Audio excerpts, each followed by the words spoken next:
Welcome to the Anxiety Relief Podcast. I'm your host, Ross Rolfe, the Anxiety Coach, here to help you conquer anxiety and build a calm, confident life. In each episode, we'll explore the tools, stories, and insights to help you take control of anxiety and live life on your terms. Without further ado, let's get started. Hello and welcome to another episode of the Anxiety Relief Podcast. Now, today's episode is a really important one because reassurance seeking is one of the most common reasons anxiety stays stuck, even in people who understand anxiety really well. And if you've ever found yourself Googling, asking others, or monitoring your body over and over again, I want you to know something straight away. This episode is not about telling you to stop doing that, or certainly not all in one go.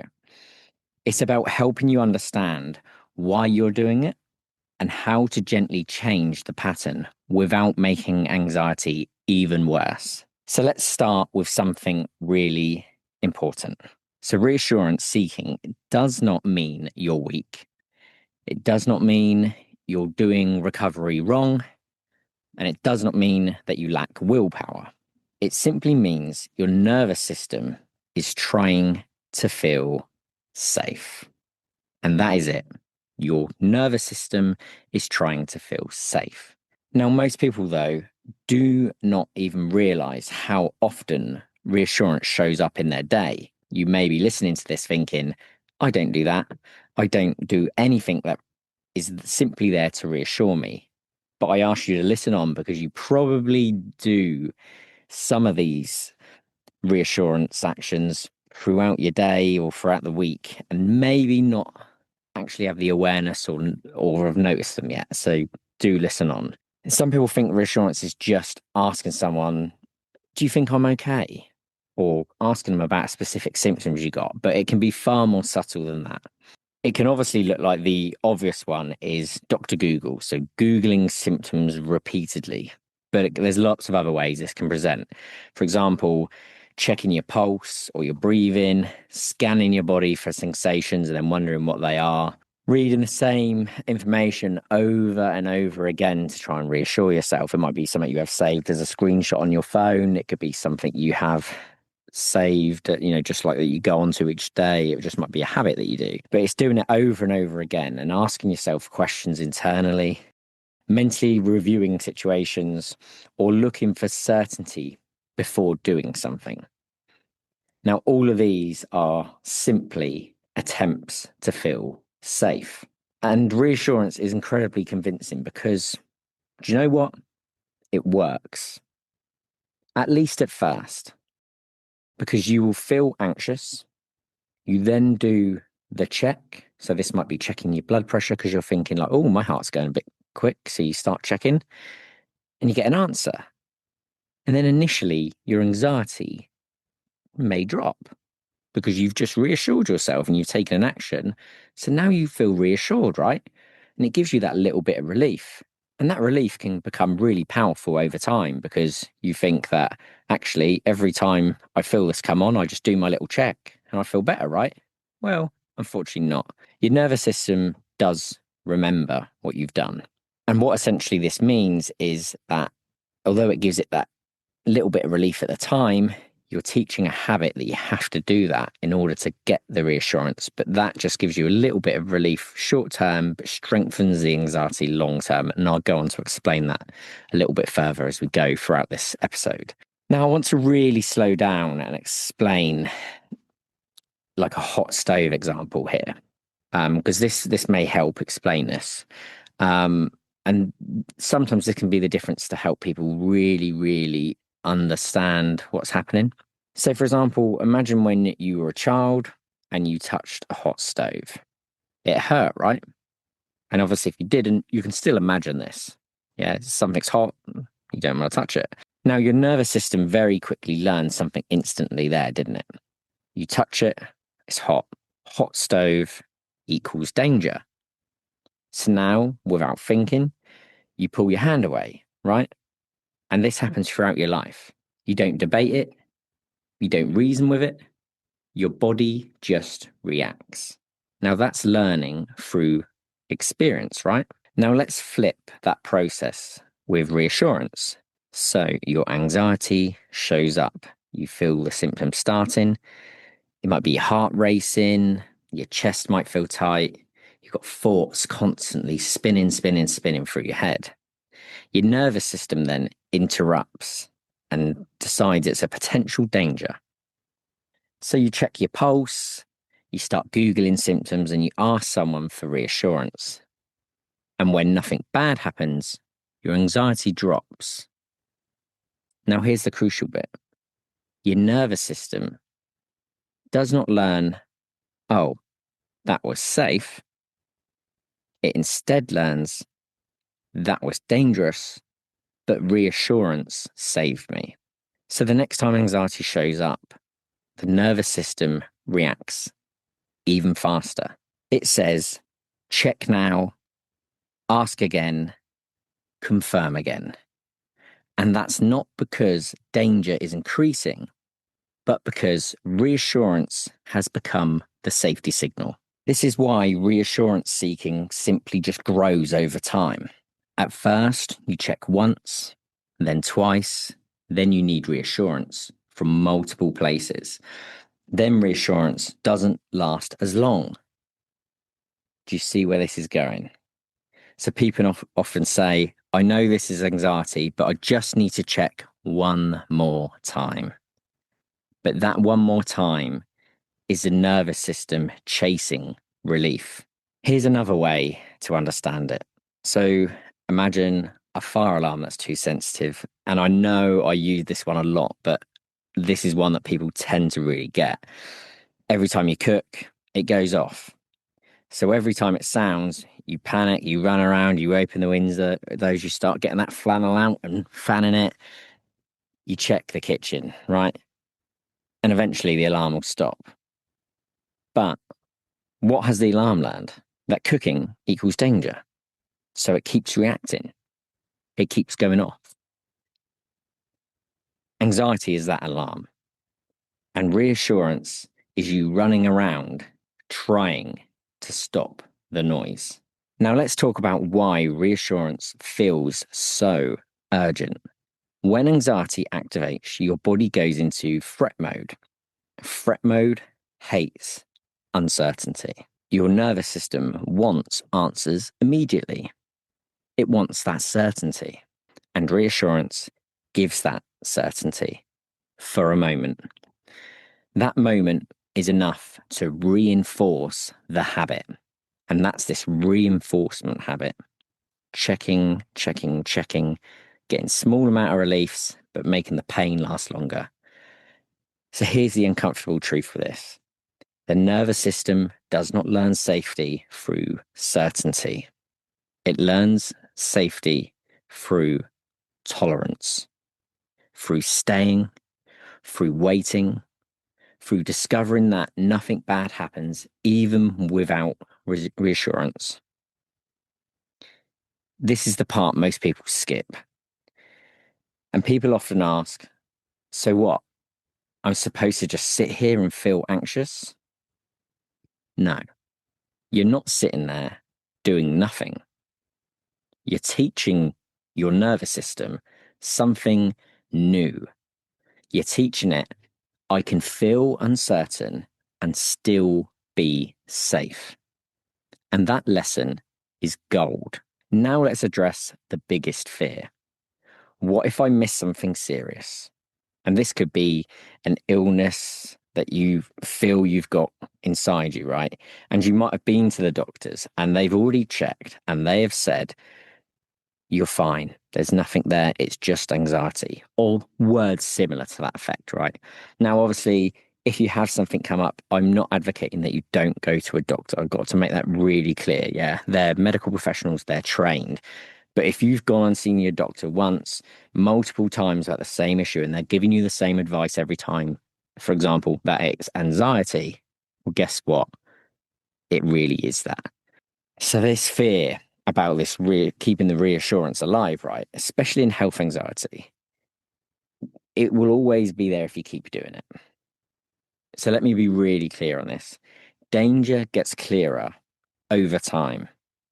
Anxiety gets louder over time. If you've checked the same thing repeatedly and nothing has changed, and reassurance never lasts, this is anxiety. Not intuition, not danger, anxiety. Now, here's another example. If you had food poisoning, checking once would be enough, right? You could go there and they'd say, yes, we think you've got food poisoning, you'll be unwell for a few days, a week, right? If you had a serious illness, those symptoms would progress. Anxiety doesn't progress, it loops. The same fears, the same checks, the same questions. And those questions in your mind can be extremely, extremely difficult to deal with, where they're looping around and around and around, and you can't find the answers or the solution to them. But that looping in these symptoms and what you're checking is the giveaway that this is anxiety. Now, let's talk about how to actually change reassurance seeking. Because let's be honest, if you've listened to this so far and you're starting to think, yeah, I do this, that could be one of the main things that's keeping you stuck within your current anxious state, right? So this is an important part to listen to learn how to overcome this and move on. And this is where most people realistically go wrong.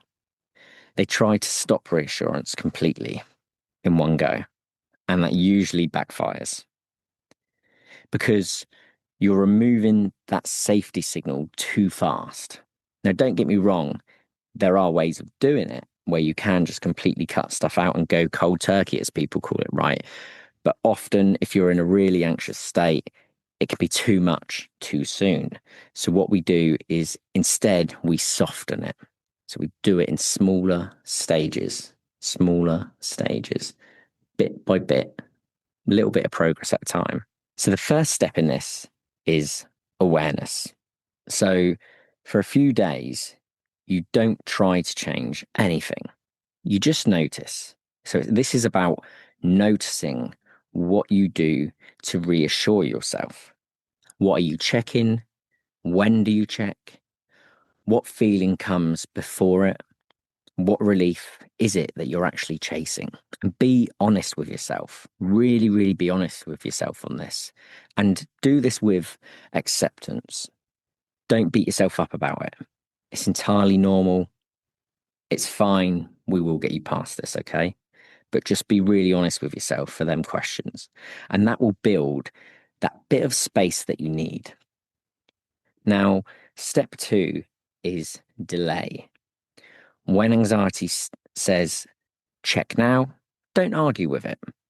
Just delay. And what I mean by this is, for example, you would say, not yet. I'll do it in a bit. Yeah, we're very good at doing this, for example, when it's something we shouldn't be doing, yeah, or something we have to do. So like a chore, we can delay that, can't we? We can certainly delay it and say, I'll do that in a bit. Try it with this. So delaying that reassurance, even if it's just for 5 minutes, during that time, do something different, something ordinary, make a drink, stand up, change rooms. Just continue whatever task it was you were doing before the anxiety started being too loud. Often that urge passes on its own. And that teaches your nervous system that reassurance is not essential. And I want to emphasize that point. Reassurance is not essential. And whilst it may feel like when you do that, it's giving you something positive and moving you away from anxiety, it is actually just further instilling a habit to keep the anxiety looping and ticking over, which we don't want. So step 3 is replacement. You don't remove reassurance without replacing it.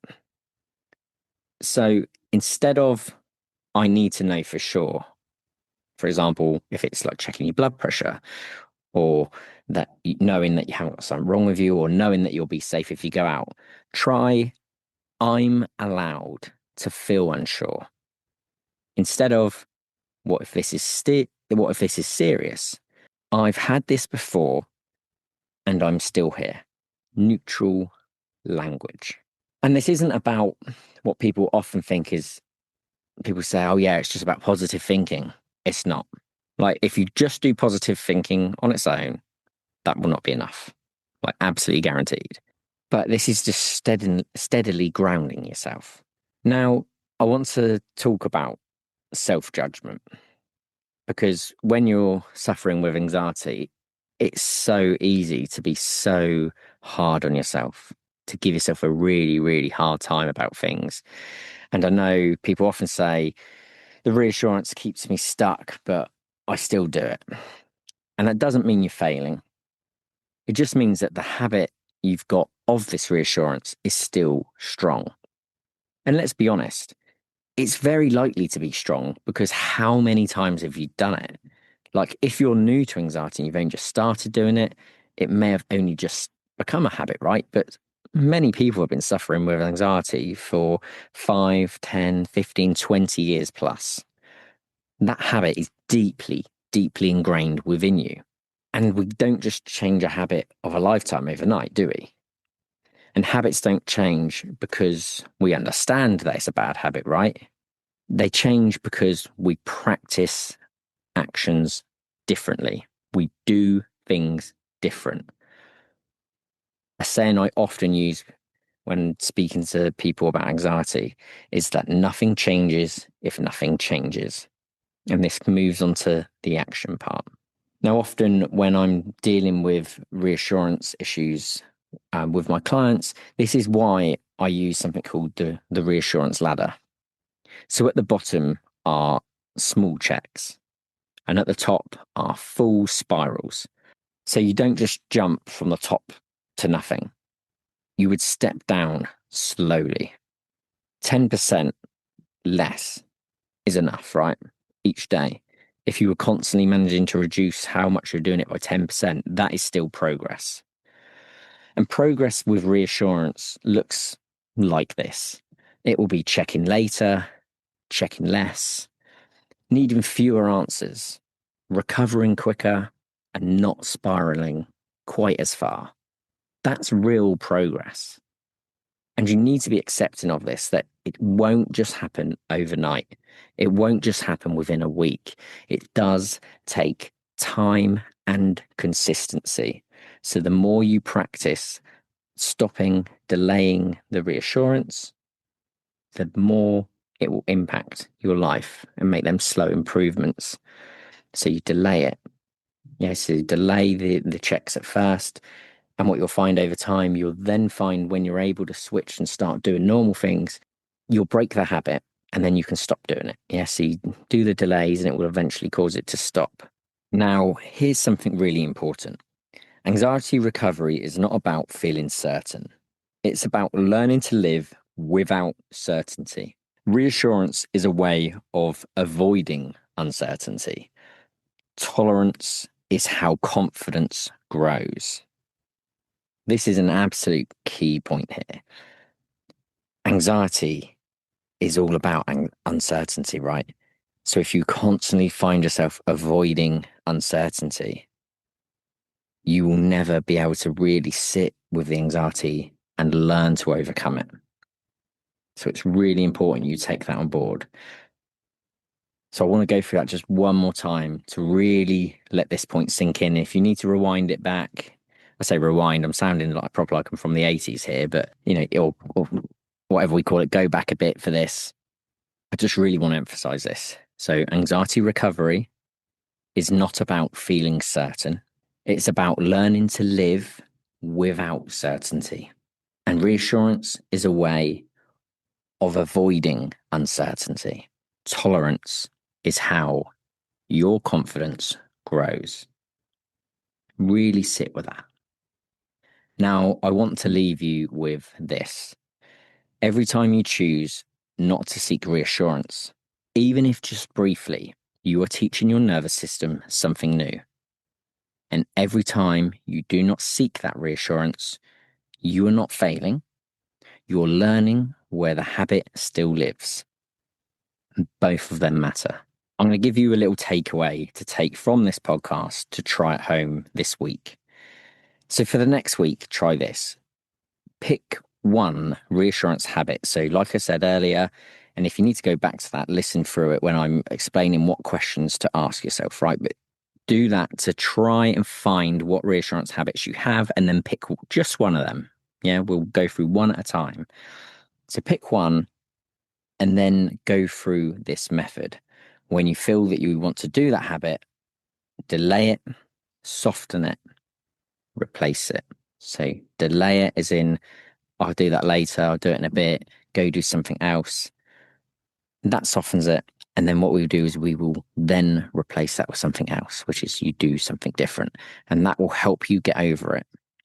And don't put too much pressure on yourself. If you manage to delay it and then still do the checks you do, or still speak to the person that you speak to, or whatever way it is, right? Because I know I've used a lot of health anxiety stuff in this and referred to it being that. But this can be about calling a certain person.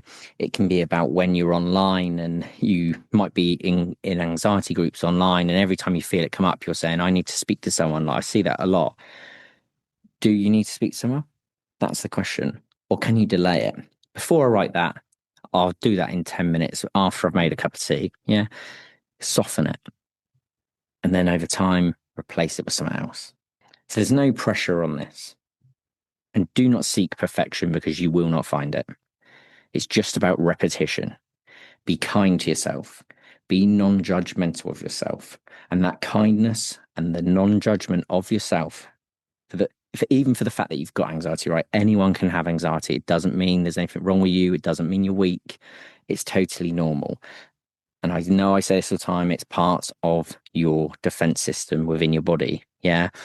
It's totally normal. It's okay. It's just triggering when it doesn't need to. And we're going to slowly work through and get you past that. If this episode resonated, it's because Reassurance has been quietly running your anxiety. And that means you're ready for the next stage of recovery. If you want support, you're welcome to join us in the Anxiety Relief Hub. Now, that is an exclusive group for people on Facebook where you can come in and join a super supportive community and learn about anxiety. There's a free ebook in there. Obviously, there's links to the podcast in there. There's exclusive video content in there, amongst many other things. So if you would like to join that, please search that on Facebook and go in there and join. And that's obviously free. And you can obviously also, if you want to go to the website, you can download my free ebook, The Anxiety Relief Roadmap, which gives you lots of short, sharp, actionable tools that you can use today to get relief from your anxiety and start you on the road to recovery to get over it once and for all. If this helped, please follow the podcast and leave a rating. It really helps this reach people who need it. Please, if you know anyone that you feel this podcast would help, please, please, please share it out to them. You know, be part of that helping journey for them, because you never know how much impact you would have by giving that to someone, and then it really helps change their life. And I want to end by just saying this. Thank you to everyone who's listened so far and making the podcast the success it seems to be continuing to be already. The more people that listen, the more effort and time I can put into it. But thank you so much for listening and sharing, reviewing everything. You are not weak for seeking reassurance. You're human. You are able to beat your anxiety. And I believe in every single one of you. You're far more capable than your anxiety wants you to believe. I'll speak to you in the next episode. Thank you for tuning in to the Anxiety Relief Podcast. I hope today's episode left you feeling a little more calm, confident, and in control. Remember, small steps every day can lead to a big transformation in your life. If you found this episode helpful, please don't forget to subscribe, leave a review, and share it with someone who you think might benefit. For more tools and resources, head over to my website at www.rossrolf.com. And don't forget to join the Anxiety Relief Hub on Facebook, which is a supportive community where you can connect, share, and grow. Until next time.